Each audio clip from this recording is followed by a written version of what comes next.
Bismillahirrohmanirrohim. Babun bab Haddatsana Suwaidun akhbarona Abdullah an Yahya Ubaidillah an Abi Hurairah. Allah bersabda, siapa Rasulullah Shallallahu alaihi wasallam, ma ra'aitu, tidak melihat aku, mislan nari, semisal neraka, nama tidur dia, siapa haribuha, orang yang takut neraka, wala dan tidak, mislal jannati, semisal surga, dan saya tidak melihat semisal surga, nama tidur siapa tolibuha, orang yang mencari surga. Bapak Ibu yang kami hormati, sahabat Abu Hurairah radhiyallahu anhu, Nabi bersabda, jadi saya tidak akan melihat orang yang melihat keadaan neraka terus takut, terus dia ketiduran, itu nggak sempat. Mesti akan shock. Orang yang shock itu kan nggak bisa tidur. Umpamanya kita melihat sesuatu yang menakutkan, itu kan menjadikan trauma. Nah, ketika orang itu trauma itu nggak bisa tidur. Maka umpama orang itu melihat seperti Nabi melihat neraka. Nabi itu kan ketika Isra Mi'raj itu kan diperlihatkan neraka dengan berbagai siksaan yang ada di dalam neraka. Nah, umpama orang itu diperlihatkan neraka, nggak mungkin dia akan bisa tidur. Orang yang takut terhadap neraka itu nggak mungkin. Karena apa ya? Begitu menakutkannya, begitu mengerikannya. Bahasanya trauma. Nah, orang yang trauma itu kan kadang-kadang ya nggak bisa tidur, jadi insomnia. Wong kita kadang-kadang melihat darah, ada pembunuhan, ada apa, itu kan kadang-kadang terus ada terapinya, apalagi anak kecil lah, untuk menghilangkan trauma itu. Orang yang trauma itu ya nggak bisa tidur. Atau sebaliknya, saya melihat, diperlihatkan oleh Allah tentang surga, dan saya yakin kalau orang itu melihat surga seperti apa yang dilihat oleh Nabi, maka dia nggak akan pernah tidur. Orang yang pengen masuk surga, kenapa ya? Karena apa? Terbayang-bayang, kemoto-moto, saking dang pengennya masuk surga. Ya contohnya anak-anak atau ya kita kadang-kadang umpama besok itu mau jalan-jalan yang sudah kebayang oleh kita, mungkin ke Bali, wah itu semalaman nggak bisa tidur. Nah, namun kenapa manusia itu kadang-kadang sedikit-sedikit tidur? Kalau Nabi itu sedikit tidurnya, banyak sholatnya. Kalau kita kan apa sedikit-sedikit tidur, ada kesempatan sedikit tidur. Bahkan bahasanya itu peltu. Nah, wis nempel bantal wis turu. Nah, begitu gampangnya karena kita hanya belum pernah diperlihatkan surga neraka seperti Nabi. Kita hanya diceritai sekelumit, sebagian ilustrasi tentang keadaan surga dan ilustrasi tentang keadaan neraka. Sehingga kadang-kadang ya tadi kita diajak ibadah, diajak bangun, Untuk sholat subuh saja kadang-kadang susahnya luar biasa. Karena kita belum nggak diperlihatkan surga, nggak diperlihatkan neraka secara langsung. Umpama kita diperlihatkan surga dan neraka seperti Nabi saat Isra Mi'raj itu ya, maka tadi kita nggak akan bisa tidur. Yang takut neraka yang nggak akan bisa tidur karena shock trauma tadi. Sebaliknya orang yang pengen mencari surga, pengen masuk surga, ya nggak bisa tidur. Karena apa? Kebayang-bayang, kemoto-moto surga. Sehingga untuk memejamkan mata itu sulit. Ini menandakan surga itu begitu indahnya, pemandangan yang indah. Nikmatnya barang yang nikmat. Nikmatnya tempat yang nikmat. Sebaliknya neraka adalah menakutkannya barang yang menakutkannya. Mengerikannya pemandangan yang mengerikan. Maka kalau di dalam hadis ini mengatakan kullu naimin zailun ila naimi ahlil jannah. Semua kenikmatan dunia itu ada titik bosannya. Umpamanya orang memandang Hawaii. Orang kalau udah sekali, 2 kali, mungkin 3 kali udah males. Oh, udah pernah ke Hawaii. Jadi udah titik bosannya. Ila naimi ahlil jannah, kecuali nikmatnya ahli surga. Kalau nikmat ahli surga itu ya nggak ada pemandangan yang keadaan yang membosankan, itu nggak ada. Pemandangannya yang nggak ada titik bosannya, kenikmatannya juga tidak ada titik kulminasinya.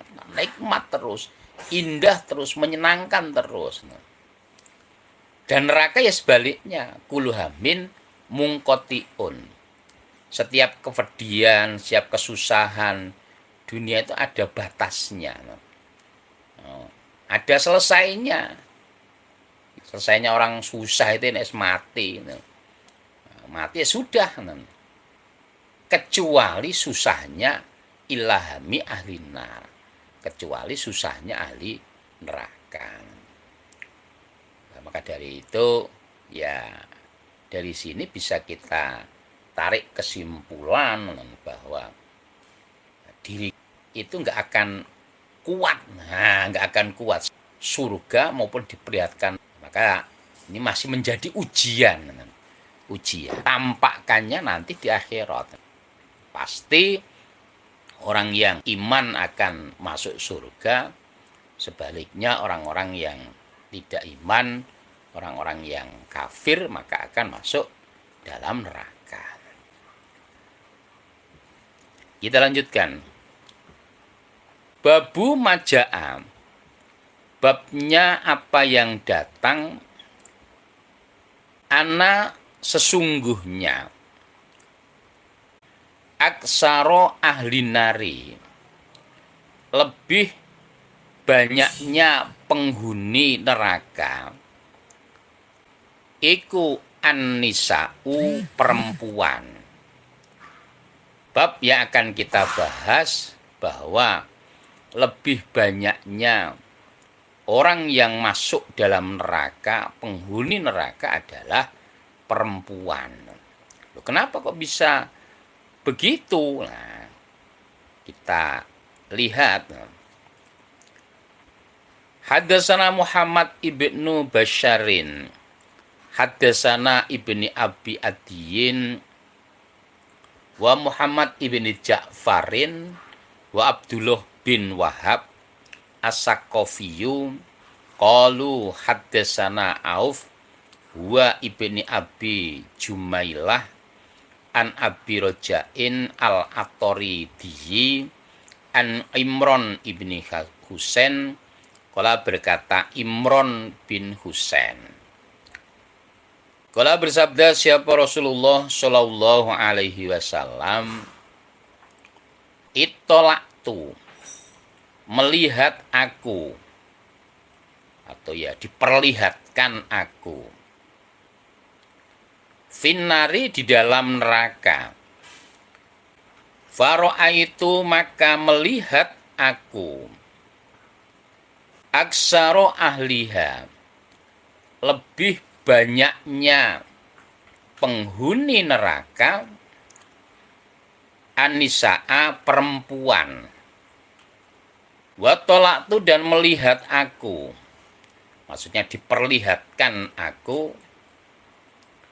Fil jannati di dalam surga. Faro'aitu maka melihat aku. Aksaro ahliha. Lebih banyaknya penghuni surga. Al-fuqara'a. Orang-orang yang fakir. Rawahu at-Tirmidzi. Bapak Ibu yang kami hormati, di dalam hadis yang diriwayatkan dari Imran bin Husain menyampaikan sebuah hadis dari Nabi bersabda, aku Nabi diperlihatkan ketika Isra Mi'raj, diperlihatkan di dalam neraka. Dan yang saya lihat di dalam neraka, penghuninya kebanyakan wanita. Mungkin ada pertanyaan, loh kenapa wanita kan lebih berat? Nah, kok malah banyak masuk neraka? Wanita kan makhluk yang katanya lemah. Namun kadang-kadang juga terkuat. Terkuat di bumi. Kalau dalam hadis yang lain itu ditanyakan, Nabi kenapa kok perempuan lebih banyak masuk neraka? Nabi mengatakan mereka mengkufuri. Saya enggak mengatakan perempuan mengkufuri kepada Allah, enggak. Mengkufuri kepada suaminya. Mengkufuri kepada kebaikan suaminya. Sebagai contoh, ketika kalian laki-laki berbuat baik pada istrinya sekian waktu, sekian tahun, kemudian istri tadi melihat ada kekurangan dari suaminya, dia mengatakan, kamu nggak pernah membahagiakan saya sedikit pun. Nah, itu termasuk bentuk mengkufuri. Padahal dia berumah tangga itu ya, wah sudah bertahun-tahun, sudah 15 tahun.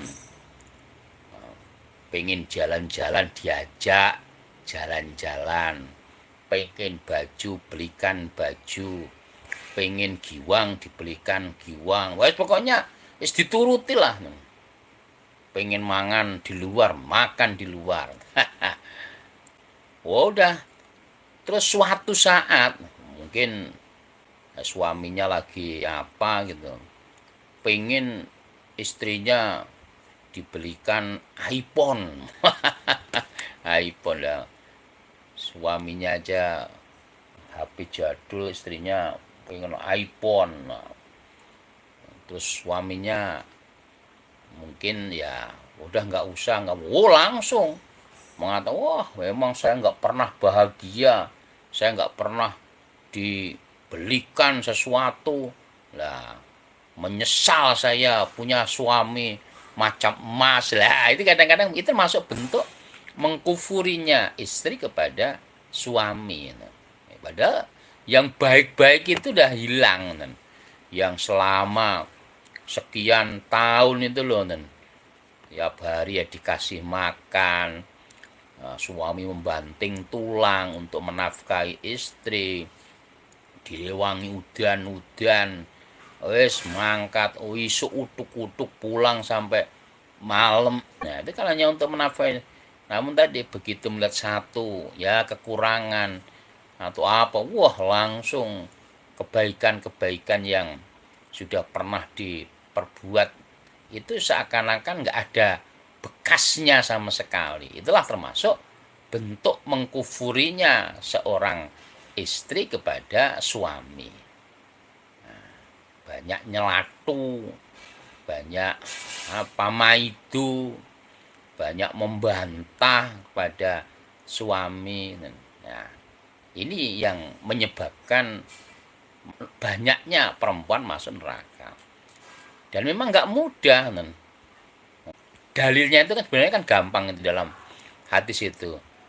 Ketika perempuan itu sholat 5 waktunya, kemudian puasa di bulan Ramadannya, taat pada suaminya, maka dia dipersilahkan masuk surga lewat pintu mana yang dikehendaki.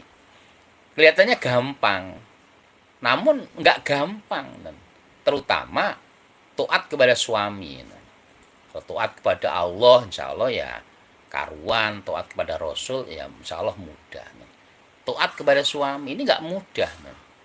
Apalagi suaminya jauh dari ideal. Nah, ya, tadi umpama, ini kalau ada seorang suami atau istri punya suami, ya suaminya ganteng, gagah, kuat, duitnya banyak, minta apa-apa dituruti, mobilnya banyak. Terus umpama perempuan itu taat, ya mungkin wajar wong kan. Ya nggak gampang itu loh. Ya suaminya mungkin wajahnya pas-pasan, sakit-sakitan, nggak patek di duit. Duitnya sithik. Nah, namun tidak kemudian menghilangkan kewajiban seorang istri untuk taat kepada suami. Tetap kewajibannya sama. Umpama punya suami kayak Raffi Ahmad, ya ganteng, duitnya banyak, pengen apa-apa keturutan, terus ya biasa wong. Nah, tapi kalau terus ya tadi sebaliknya, yang nyari kadang nggak patek punya wilayah untuk taat ini nggak mudah. Namun tetap tidak kemudian menghalangi keadaan itu untuk tidak taat kepada suami. Kemudian faktor yang kedua penyebab banyaknya perempuan masuk dalam neraka karena memang secara kuantitas juga memang populasi wanita lebih banyak dibandingkan dengan populasi laki-laki.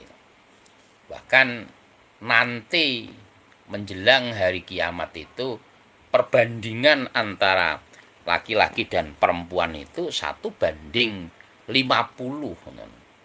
Wah, itu kan sangat jauh sekali. Laki-laki 1, nah, kemudian meramut 50 wanita. Meramut itu ya bisa saja ibunya janda, anaknya janda, saudaranya janda, sehingga apa? Menjadi ramutan satu orang laki-laki. Saking sedikitnya laki-laki. Jadi memang penyebabnya itu.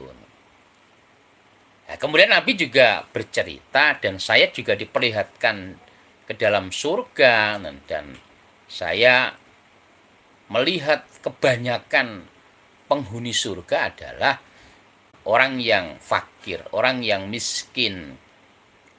Ya, karena apa?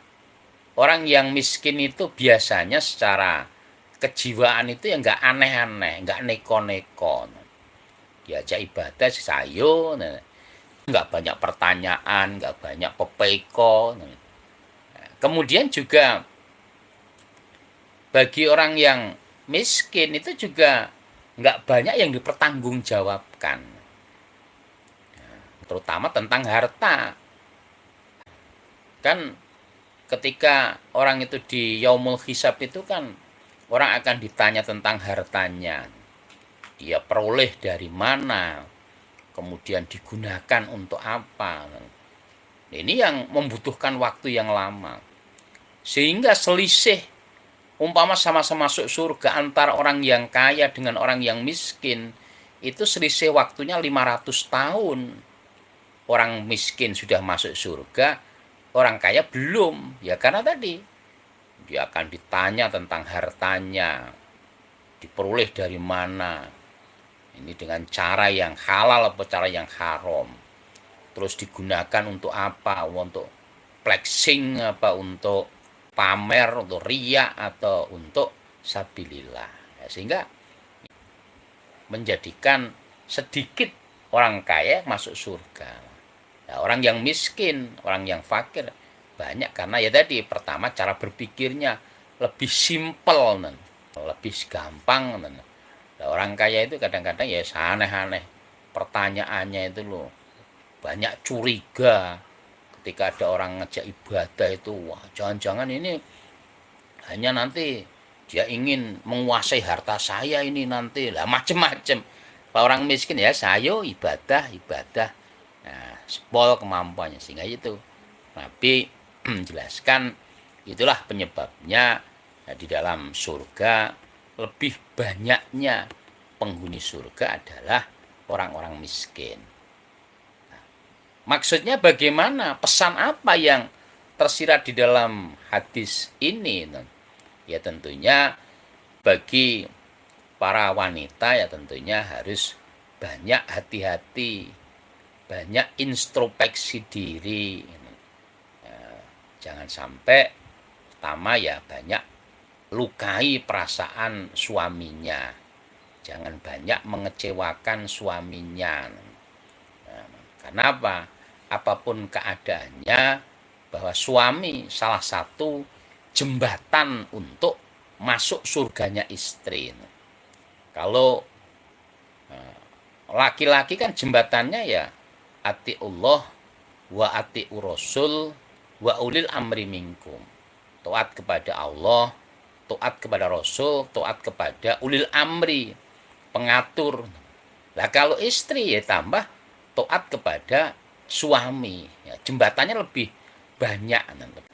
Dan tadi kalau untuk taat Allah insya Allah lebih gampang, taat Rasul lebih gampang, taat pengatur lebih gampang.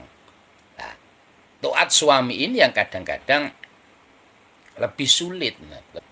Karena apa? Ya, suami selalu dekat dengan kita. Kita tahu kesehariannya. Nah, tahu mungkin juga kelemahannya. Nah, sehingga apa? Menjadikan kadang-kadang mengurangi ketakziman kepada suami. Kemudian pesan yang kedua tentunya bagi orang yang diberi harta, orang yang kaya ya tentunya supaya lebih hati-hati. Jangan sampai justru kekayaannya itu menjadi penghambat masuk surga. Namun bagaimana sebaliknya justru hartanya itu menjadi alat untuk mempermudah masuk surga.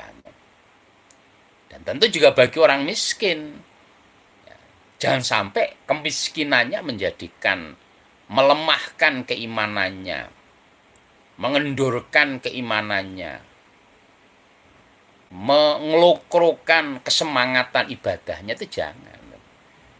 Sehingga semuanya kita sebagai yang dikodar orang kaya, kekayaan kita dimaksimalkan untuk mencari surga Allah. Yang miskin ya dengan kemampuan kemiskinannya, dengan kesabarannya dijadikan sebagai alat untuk bisa masuk surga. Kita lanjutkan. Babun bab inna sesungguhnya ahwana lebih rendahnya ahlin nari ahli neraka apane azaban siksanya. Bapak Ibu yang kami hormati, judul yang akan kita bahas tentang ahli neraka yang paling ringan siksaannya. Beratnya kayak apa? Haddatsana Mahmud ibnu Ghailana, haddatsana Wahb ibnu Jarir an Syu'bah an Abi Ishaq an Nu'man ibni Bashir anna Rasulullah sallallahu alaihi wasallam qala, bersabda Nabi, inna sesungguhnya ahwana lebih rendahnya lebih ahli nari, ahli neraka, azaban siksanya,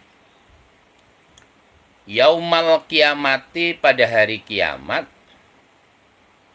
iku rajulun orang laki-laki, fi ahmasi qadamaihi di tengah kedua telapak kakinya, jamrotani dua bara, yakli mendidih minhuma dari keduanya, opo dimahuhu otaknya, dimahuhu otaknya.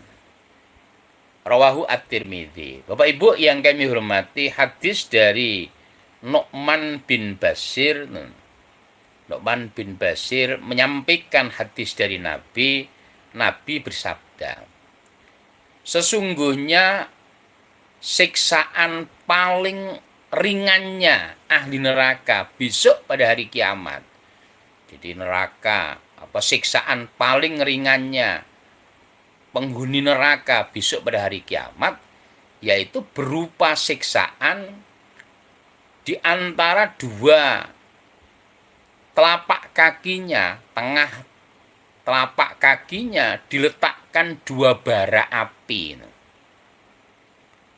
Dan efeknya otaknya mendidih. Nah, itu neraka yang paling ringan.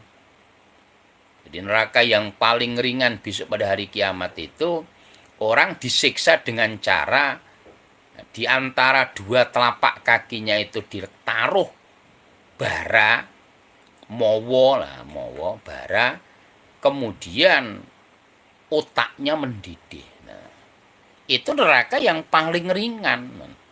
Nah, neraka yang paling ringan seperti itu. Nah, terus bagaimana neraka yang sedang? Bagaimana neraka yang berat? Wah, lebih berat lagi. Dan jangan berharap kemudian, wah kalau gitu saya pang itu saja. Tidak bisa. Karena siksaan itu sudah, diorder. Diorder oleh Abi Thalib, paman Nabi. Paman Nabi Muhammad. Jadi paman Nabi Muhammad itu, yang namanya Abi Thalib itu, orang yang membantu Nabi Muhammad. Membantu, bahkan ketika Nabi Muhammad, kalau kita lihat perjalanan hidup Nabi, masih kecil, bahkan belum lahir ditinggalkan bapaknya. Kemudian masih kecil ditinggal ibunya, diramut kakeknya 2 tahun, meninggal kakeknya. Umur 8 tahun dalam keadaan tidak punya bapak, ibu, dan kakek. Akhirnya diramut oleh pamannya Abi Thalib. Diajari, dididik, bahkan diajari dagang, bahkan dikenalkan teman dagangnya Khadijah yang akhirnya menjadi istrinya. Itu lewat Abi Thalib. Dia membantu Nabi Muhammad. Bahkan orang-orang Quraisy tidak berani macam-macam ketika Abi Thalib masih hidup. Ketika Abi Thalib sudah meninggal, barulah kemudian orang-orang Quraisy berusaha untuk membunuh Muhammad sampai akhirnya Nabi hijrah. Itu karena setelah wafatnya Abi Thalib. Hanya Abi Thalib tidak mau mengucapkan kalimat syahadat. Bahkan ketika dalam keadaan berbaring menjelang maut, Nabi datang, ya paman, katakan la ilaha illallah dengan kalimat sebagai hujah di hadapan Allah. Begitu selesai datangi oleh tokoh-tokoh Quraisy, Abu Jahal mengatakan, hei Abu Thalib, apakah kamu akan meninggalkan apa yang disembah oleh nenek moyang kamu? Wah. Akhirnya di penghujung hayatnya Abi Thalib mengatakan, haya'u asyadu minan nar. Malu saya itu lebih baik daripada neraka. Udah nggak apa-apa masuk neraka daripada saya gengsi di hadapan tokoh-tokoh mengakui keimanan terhadap Muhammad. Nah, sampai segitunya, maka kesedihan yang luar biasa Sampai Allah kemudian menegur, innaka ladiman ahbabta walakinna Allah yahdi mayasa. Muhammad, kamu tidak bisa, Allah yang menunjuk. Dan neraka yang paling ringan itulah neraka sudah dicarter oleh Abid Iman, walaupun dia begitu baik dengan Nabi Muhammad. Maka ya tadi fa inna ajsamakum ala nari latakwa, sehingga jasad kalian itu nggak akan kuat terhadap neraka. Kesimpulannya tentunya ya, wong neraka paling ringan saja seperti itu, apalagi neraka di atasnya. Dan neraka yang paling ringan itu sendiri pun itu sudah nggak bisa lagi ditempati orang lain. Maka ya, kenapa kita selalu berlindung dari neraka? Fakina adzabannar, Allahumma inna na'udzubika min adzabinar. Karena memang begitu menakutkannya, begitu mengerikannya neraka itu. Mudah-mudahan kita semuanya dijauhkan. Allahumma ajirni minan nar, Allahumma ajirni minan nar, Allahumma ajirni minan nar. Mari kita